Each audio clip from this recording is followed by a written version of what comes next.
This is Nisha Zargar and I am back with another episode of Let's Talk. Today we are at Green Valley Educational Institute, one of the top schools of the valley. And with me I have some students, and today we are going to discuss about TV. Is it an idiot box or a knowledge provider?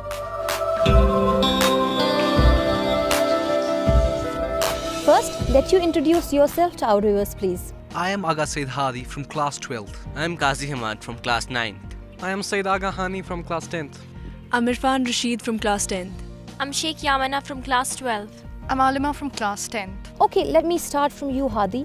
What do you think, how has television evolved all these decades? As for television, it was created by Jailbeard as a benefit for humanity. But right now, many people would not agree with him, because it's just gone nearly opposite of it. Now that back then TV was watched as a need, but right now it has become a deed. Right. And from then it's undergone physical change as well. That back then it was a black and white box, but right now you got 4Ks and you got curve HDs, etc. And that's how it changed. We got a couple of channels which have numerous programs, and they were on weekly basis, on a regular intervals of time, and you had got news channels, you got different things, and you had got entertainment once a week or once a month. Okay, thank you, Hadi. So Irfan, I want to know from you, do you think that there are less educational channels as compared to the entertainment channels today? If you see, we have got English entertainment, Hindi entertainment, English movies, Hindi movies, and all the other movies like sports channels, etc. And for kids entertainment. And what have we got for educational channels? Discovery, Nat Geo, what else? You know, we should have more educational channels so people actually have a choice to what information they can get from TV. So like there are few educational channels, or I can say there is one educational channel, Gyan Darshan or NCERT. Do you people watch that channel? Have you watched that ever? No. Why? That is one among... Yeah. To attract children more towards them, they need to have creative content and all that. They lack that, and the child gets distracted from all this, and then again goes back to the international entertainment channels and all that. Okay, that's very true. You said a very valid point. So now talking about channels, Hani, I want to know from you, we have so many channels, hundreds of channels, right? So is it like we are always confused what to watch? You should go with an intent to know what you have to watch. You get the list of programs, you need to select what you like. You see a news bulletin, you see entertainment for an hour, and you go to watch the game of your favorite team at the weekend. So in that way, we can make a good use of TV. Right. But talking about general, you know, we always see people usually just changing the channels with the remote in your hand. True. And when it comes to the advertisement part, you change the channel and you forgot what you were watching. What you were watching previously. Yeah. You know, at this, if you make the use of TV like this, just changing channels and searching for something to watch, then I think we're actually wasting our time and draining the battery of our remote. Because if you do it like that, then I feel it's not good. So now let's move towards Alima. Do you feel that the content shown on TV today, is it idiotic or irrelevant? From the past 3 decades, there has been a dramatic change in what has been shown on TV. I mean, there was a time when in a certain TV show, you could tell the difference between the good guys and the bad guys. Now, the good guy uses violence as well as the bad guy to attain their respective ends. Right. Television, the content broadcasted, is aimed to increase the fear factor in our lives. It fosters passivity. What it ultimately leads to is a disrespectful behavior. Right. And increasing rates of violence. Violence that's propagated everywhere on the television. What television does to us is put some ideas that others want us to have in our mind. And not to forget that we live in an age of corporate dominance. True. And all media is backed by corporates. Yeah. We see what they want us to, not what we want. Yeah. I'd like to add to that. It's been researched that there have been children or any people who watch TV up till he gets into an adult, he watches at least 20,000 murders on TV, and that's why when anyone will be killed in front of him, he will not feel scared of anything like that, and that's the very important point here. Okay. Yeah, sure. Schools are trying to, we have smart classes, we have TVs, cartoon TVs, but that, I think that is a wrong thing, because it hampers actually the creativity of a child. This research have been done that if we don't give a child a TV or a mobile phone up to 6 years of age, or up to 8 years of age, he will create more things, new things he would be more creative, and new inventions would be created other than if he watched TV. Sohani, as Yamina talked about creative abilities, so what do you think? How it affects our creative ability, and do you think TV is addictive? Like it makes children more addictive? In today's age, the TV's main purpose is entertainment. Right. People in their nature, they do a lot of works in the day and throughout the day. At the end, some part of their schedule, they sit in front of a TV set Right. to watch entertainment. So until if you do it, if you get addicted, but in a specific limit of time, that's good. But that's not happening today. We see many people sitting in front of a TV set, I think 6 or 7 hours a day, Right. and watching something. In that way, it hampers you physically as well as mentally. But if you get addicted to it for a short period of time, Right. I feel there is nothing wrong in that. Okay.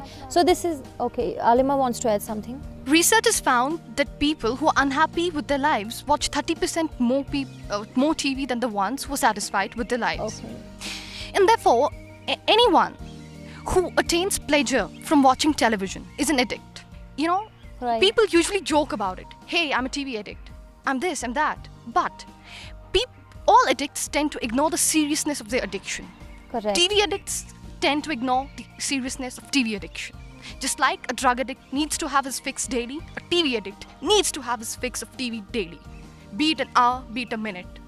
But it is an addiction, and no addiction is good. So this was how TV affects us mentally. But there is also a point that TV may affects us physically. So Irfan, what do you think about it? Because watching TV is a sedentary activity. We watch and sit. We don't do anything. So what do you think? Does watching TV affects us physically? Obviously, it affects us physically. It causes many disorders like ADHD, attention deficit hyperactive disorder, which causes lack of attention. Okay. It also decreases the IQ level of a person, and people become obese because of it. Obesity, it's mostly because of watching TV.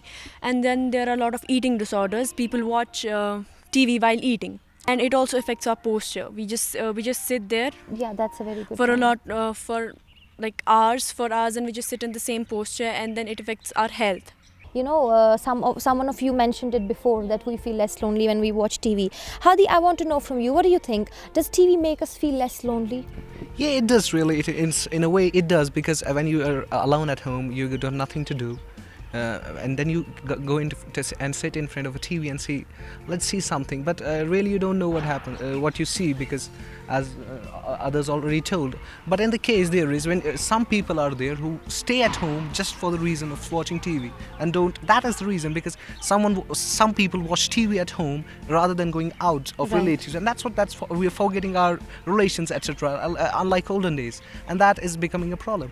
Alima, may I know from you that is it true that on internet we can watch whatever we want to, but in case of TV it makes us to watch things? Do you agree with this? In a TV, you're given a specific set of channels or a specific set of programs to watch. And on internet, it's diverse. You can watch anything you want. Okay. But there's still a section of people, there's still many people who tend to go and watch TV. And Right. it's factual that while a person watches TV, be that for a minute, for an hour, Or a day? or a day, the basal ganglia portion of the brain becomes overactive, which leads to the release of excess dopamine. Okay. And the release of excess dopamine reduces the neurotransmitters available for the feelings of pain, pleasure, or something else. It tries to create a state of hypnosis. So, TV watchers are easier to control because TV can control them. If a gadget can control you, Right. a person can control you. So, it is the brain coordination, the visual coordination, and what is shown on the TV. Okay. These three things together tend to control human brain. Okay. So that means you agree that TV Yeah. controls TV what to watch controls and what to not. what not to watch. Okay, thank you. actually we are all different person, different sets of ideology we have. It depends upon a person to person. Does it allow you to control yourselves or not? We say, yeah, he gave a point that you can watch a TV. It's good to watch a TV for an hour. If a specific program, that's a good program. Sure. But we say excess of everything is bad. Sure. It's not truly bad invention, I can say. It's a good invention. It has wonderful benefits for the human society if used in a positive and a beneficial way. But it is also a destructive way. Sure. It depends upon the person how you, if it controls me, I'm totally addicted to it. But if I control that, because I have also the ability to control that, Right. I can control that, so I should control that. So you people talked about that TV controls us, right? But Hani has something to say against this. Hani. Yeah, for me, if like you got the flexibility in internet, you can check out any site you want and you can watch anything you want. Right. The same is in the TV as well. It may be limited as compared to internet, but in case of TV, you got two opinions. You don't say all the TV channels produce the same. You got TV channels which oppose each other's thoughts. You got, for example, if a mainstream media says something, you got left-wing media that opposes that and Yeah, that says and that believes to say the truth. In that case, when you say that TV controls us, it's not the TV controls us. We can control the TV and we can control what we watch. Okay, fine. So viewers, this is what the students here think about the role of television. In this discussion, we concluded that TV was a good invention, but it is slowly turning into an idiot box. I hope you have liked this discussion. If you have any suggestions, please comment below. And you can also write your views about this topic.